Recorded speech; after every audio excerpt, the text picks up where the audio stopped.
శివుడు పూర్తిగా తెల్లగా ఉంటాడు, అమ్మవారు నల్లగా ఉంటుంది. పూర్తిగా తెల్లగా ఉండేవాడికి కంఠంలో నలుపు ఎందుకు వచ్చింది? విషము సేవించడం వల్ల వచ్చింది. ఆ విషయాన్ని కూడా ఆయన ఏం చేశాడు? మింగితే లోపలున్న లోకాలు దగ్ధమవుతాయని, బయటకి కక్కితే బయట ఉన్న లోకాలు దగ్ధమవుతాయని అటు ఇటు కాకుండా కంఠంలో పెట్టు కూర్చున్నాడు. అందుకే కొంతమంది సమస్యలను బయటికి చెప్పలేక పడలేక నానా బాధ పడుతుంటే మెంగలేక కక్కలేక ఎడుతున్నాడంట. అందుకే శ్రీకంఠుడు ఎందుకయ్యాడు? లోకం కోసం ఆయన త్యాగం చేశాడు.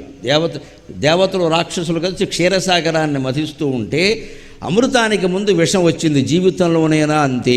మహత్తరమైన వైభవాన్ని మనం పొందబోతూ ఉంటే ముందు ఒక దుఃఖం వస్తుందమ్మా. ఖచ్చితంగా ఒక దుఃఖం మన చుట్టుముట్టింది అంటే వెంటనే భగవంతుడు కృతజ్ఞతలు చెప్పాలి. ఒక మహాసుఖాన్ని ఏదో నాకు ఇవ్వబోతున్నావయ్యా, నీకు నమస్కారం అని చెప్పాలి ఖచ్చితంగా. అలా దుఃఖాన్ని తట్టుకోగలగాలి. అంతేగాని ఈ చిన్న దుఃఖానికే మనం తట్టుకోలేక నానా బాధ పడిపోతే రేపు సుఖం వస్తే అనుభవించేది